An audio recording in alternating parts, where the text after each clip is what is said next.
I just had a baby. I expect a $5,000 baby shower gift from you. This outrageous message came from Jessica, the detestable being who stole Michael from me. She had lied about being pregnant to steal him away, leading to our divorce. Even though I've tried to forget that day since remarrying, her presence still disrupts my peace. She hasn't changed, still stirring up trouble without a care. I can hardly believe she's my real sister. But now that this message has arrived and been seen by John, ignoring it isn't an option. Reluctantly, I agreed to attend the celebration since John suggested we go. John seems to have a plan. He's a warm and kind person, but hates dishonesty. He's smart and skilled at turning work situations to his advantage, so I trust he has a strategy in mind. She can laugh about it now, but soon she'll have to face the music for all her wrongdoings. Nail me, John Johnson. I've been working as an office assistant in a local company since I graduated from college. I've been dating someone since my college days. Back then, through our club activities, I met Michael Smith, a medical student at the same university. His dad is a renowned allergy specialist, so it seems Michael is aiming to become a doctor too. His father's clinic is super popular, with patients from all over the country seeking treatment there. Being the only son of a solo practitioner and heir to a well-known clinic, my first impression was that he was a smart, well-off guy. But that was just my bias. Apparently, talking to him, I found he was quite unique, and we both liked the same film director's work. I wanted to get to know him better, so I made the first move. Hey, have you seen the new movie by that director? If not, want to go see it together? A woman who likes those films. That's a bit surprising. Absolutely. Really, I don't have many fans in my circle. I'm so glad I can watch it with you. My efforts paid off, and he began to see me as someone special. Our relationship continued not just through college but afterwards too, and Michael proposed to me when I was 25. I'm still learning to be a doctor, but in the future, I want to take over my dad's clinic and be a great doctor. I want you, Naomi, to be there to see it all. Will you marry me? Of course, I'd be delighted. Let's have a happy life together.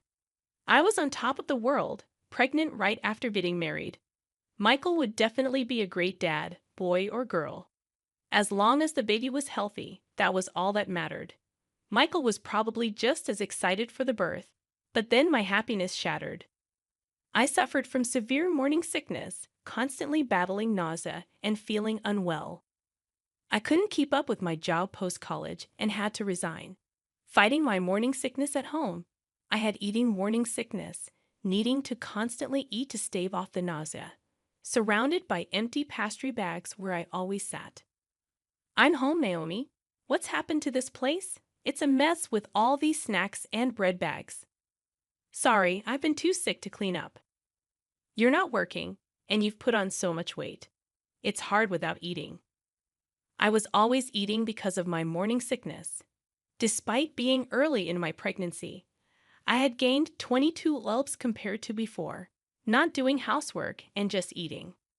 You're like a pig who's given up on being late. That's harsh. He laughed mockingly at me, someone who could barely move during her morning sickness. I couldn't believe he could be so cruel. Was my judgment that off? Maybe once the baby was born, Michael would return to his kind self. I held on to that faint hope, but it too would soon crumble. One day, my sister Jessica came to visit. Oh, Naomi, you are here. What a mess, though. Sorry for the mess. That's fine. I'm used to this place, like a second home. There she was, my sister Jessica, appearing before a warning out me, struggling with morning sickness and feeling awful. Jessica occasionally visits our home, but at that moment, I was too unwell to properly entertain her. Hoping a little chat might distract me, I decided to start a conversation. You know, it looks like the baby in my belly is a girl. I keep thinking about dressing up and going shopping together someday. Wow, I didn't know you were thinking about things like that.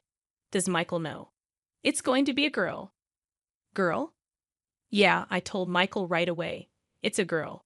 And you know, I dream of wearing matching outfits with my child. Jessica, you've always been so stylish. I'm counting on your advice when the time comes. Then Jessica turned around, smiling meaningfully. That's right. Michael is still a rookie doctor, but he'll eventually take over the family clinic. Poor Michael, having you as a clinic director's wife. Stop it, Jessica. That's too harsh. You really have a sharp tongue. Jessica is quite sarcastic and sometimes says things that hit hard. As her younger sister, I've gotten used to it over the years. Still, it can be quite tough when I'm feeling unwell. But Jessica quickly returned to her usual smile and waved her hand. Sorry, I just slipped into my usual mode. So, Naomi, anything bothering you lately? Bothering me? Well, Michael's been coming home late lately. He's a doctor, so it's unavoidable. But he seems to be at the hospital all the time, even on weekends. We hardly have time to talk these days. I see. Well, it's no surprise, considering someone like you claims to be a doctor's wife. I felt a chill at Jessica's icy smile. What I came to talk to you today, as she said this. Jessica glanced toward the living room door, then entering from the living room door was Michael. Michael, did you get off work early from the hospital today? I need to talk to you. Let's get a divorce. What kind of joke is this? What do you mean?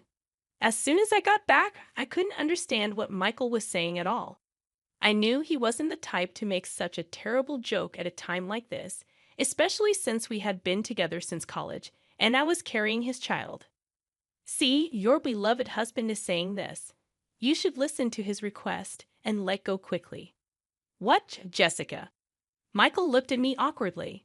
I can't see you as a woman anymore after you kept eating and gaining weight. But this is morning sickness. I feel sick if I don't eat. Jessica looked triumphantly at me. That's the way it is, and the baby in your belly being a girl. She won't be the heir to the Smith Clinic. But in my belly, I carry Michael's child, a suitable heir. Jessica, I felt a sinking feeling as I watched Jessica lovingly stroke her belly. I'm 3 months pregnant and it's a boy, according to the tests. You can't be serious, Michael. What are you doing while I'm going through all this pain? That's why all your excuses, quitting your job and just eating all the time, are unacceptable. I'm tired of watching you lying around, constantly eating snacks. I take care of myself so I don't have morning sickness, even when pregnant.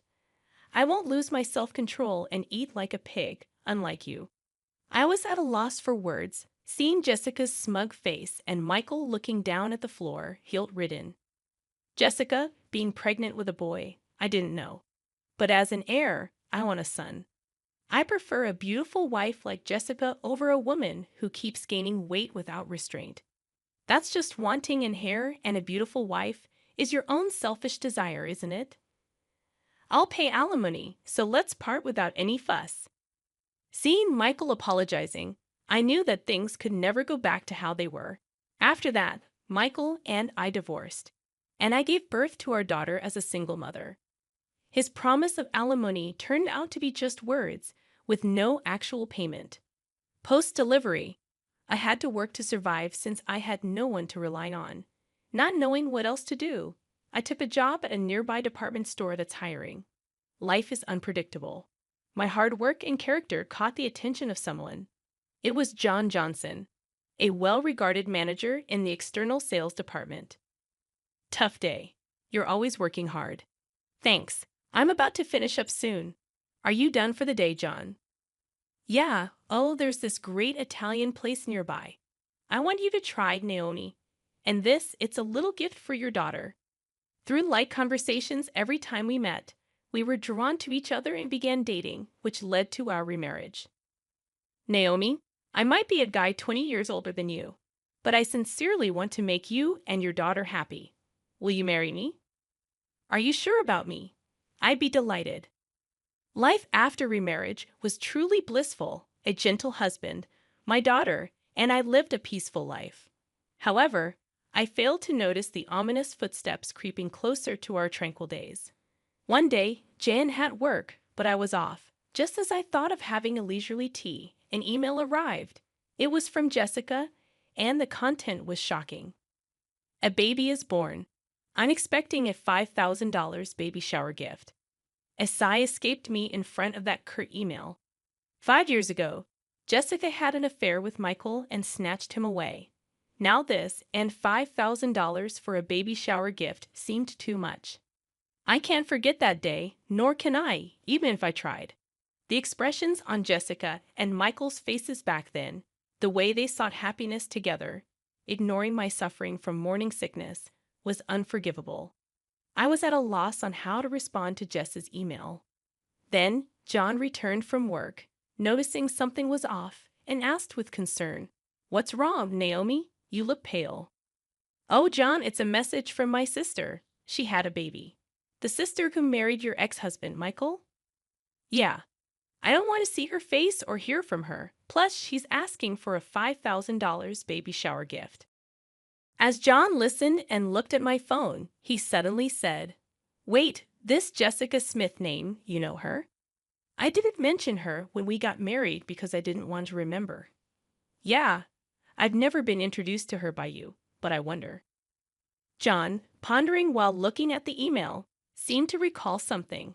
"We didn't properly greet her during our wedding, so let's visit her now. Also, I just remembered something I needed to do back at the department store." He then hurriedly prepared to leave, going back to the department store now. "Sorry, there's something I need to do." A few hours later, John returned with a thick file. "Is it okay if we visit your sister, Jessica, 2 weeks from now on Sunday? We both have the day off, and I'd like her to meet my parents and cousins too." "Your parents and cousins too."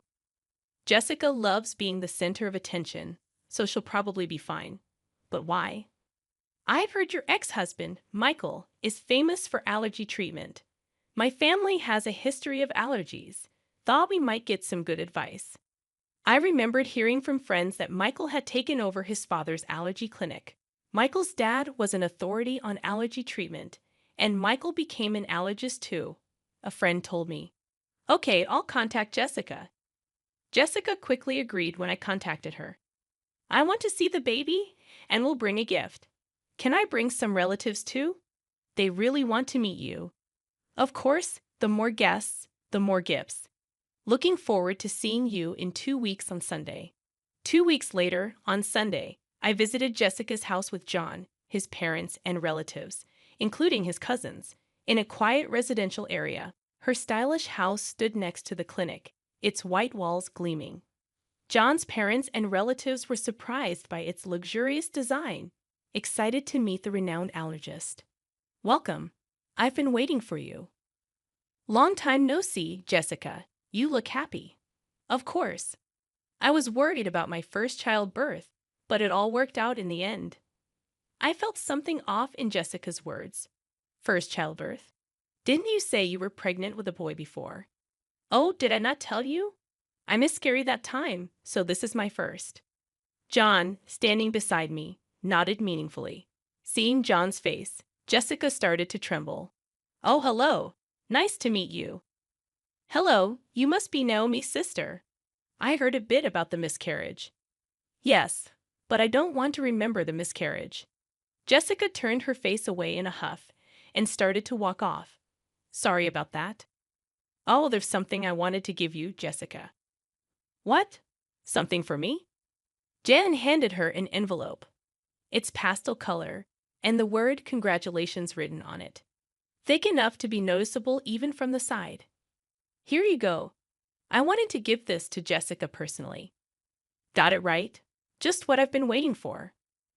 I glanced at John and whispered to him, "Hey, we aren't rich, and we don't have to give Jessica the $5,000 she asked for." But John, unfazed, pet me off. "It's fine. Trust me. You'll understand if you watch." "What do you mean if I watch?" While we were talking about the envelope, Jessica had already started opening it. "I need to check if it's exactly $5,000. With this thickness, it might even be $10,000. The cute envelope was torn open with a ripping sound. Jessica's face clouded over the moment she opened it. "What's this?" John stepped forward with a salesperson's smile to explain. "Mrs. Jessica Smith, This is a detailed statement of your purchases at the department store over the past 5 years.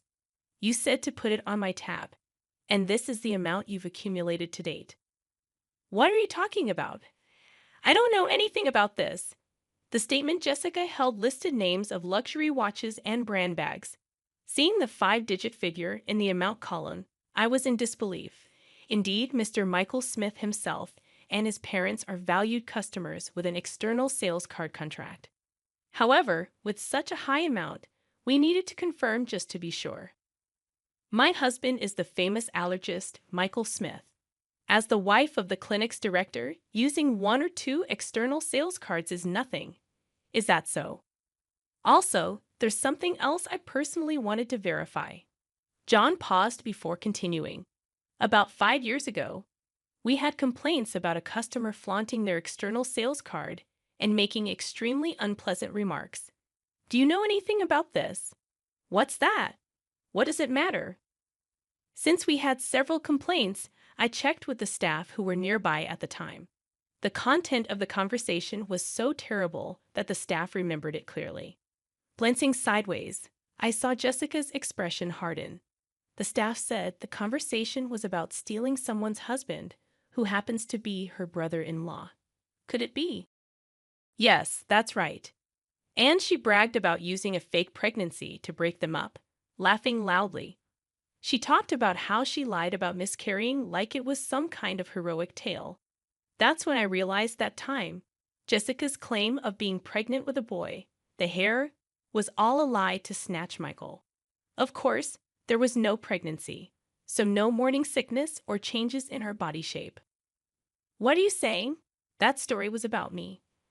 Matching the complaints with the external sales card, your name, Jessica Smith, came up.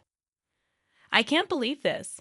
You are marrying into a doctor's family, becoming the clinic director's wife. I couldn't stand it. I had to do whatever it took to tell Michael that I was the right one for him. I was overwhelmed with disbelief that Michael had fallen for Jessica's scheme, and she had lied to marry him. While I was stunned, the door opened. What's this all about? Explain yourself, Jessica. Since when have you been here? From the beginning. I came back to get something I forgot and found the external sales card statement. And now I hear the pregnancy 5 years ago was all a lie. You trapped me. Michael shouted, and Jessica began to laugh. So what? You got a beautiful wife, and we have a child now. So it's fine, right? Don't joke with me. I can't live with a liar like you. Let's get a divorce. You can't be serious. What about our child? Don't you feel sorry for them? Pushing her away, Michael glared at Jessica with a furious expression. I can't live with a liar and reckless spender like you. It's not good for the child either. We're getting a divorce. I'm taking custody. Are you kidding me? Do you have any idea what I went through to give birth to this child? This child needs to become a doctor in the future to support us. You're just thinking about yourself. There's no point in talking about this now. Let's handle the rest through a lawyer. The relatives who came along hoping to get some effective medicine from the famous allergist were frozen in shock at this chaotic scene. I was so embarrassed to admit that she was my sister. Afterward, Michael got a good lawyer specializing in divorce and successfully got divorced and won custody. Meanwhile, Jessica, who had been shopping to her heart's content on credit using the external sales card during her marriage, was now being chased for repayments. Hey, if your husband hadn't brought that statement, I'd still be the clinic director's wife. I'm being hounded for repayments now. Help your sister out in a pinch, would you? Why should I? You brought this on yourself, didn't you? And you should pay for your own shopping. Unexpectedly, I got a message from Michael via social media. Hey, can we start over? If Jessica hadn't lied about having a boy 5 years ago, we would have been fine as a couple. I want to see our daughter too. I had forgotten how you left me suffering with morning sickness and mocked me, then cheated on me. After 5 years of no contact, the last thing I wanted was to see his face again. Michael seemed to be struggling to keep the clinic he inherited from his father running. But you can't stop gossip due to the infidelity rumors. Patients stopped coming. The Smith Clinic, which Michael inherited, had a 1-star rating and unbelievable bad reviews on a hospital review site. It seemed only a matter of time before he would have to close the clinic he was so fixated on inheriting. Ironically, he was so obsessed with having a male heir. My husband, daughter, and I continue to live happily as a family. Naomi, are you ready? Shall we head out soon? Yes, I was just remembering how delicious the spaghetti you brought me from that restaurant was back when I was a single mother. Jen used to order from a restaurant for takeout as a way to approach me. Back then, my daughter was small, and since we weren't dating, we never ate at the restaurant, just as colleagues. You had just gotten divorced and were having a hard time, right? I thought even a little bit of delicious food could bring you happiness. It was your kindness that drew me to you, the dish that brought us together back then. It was just my daughter and me eating takeout, but now it's different. I'm happy that we can eat together as a family. Who would have thought that a day like this, going out with you and our daughter, would come?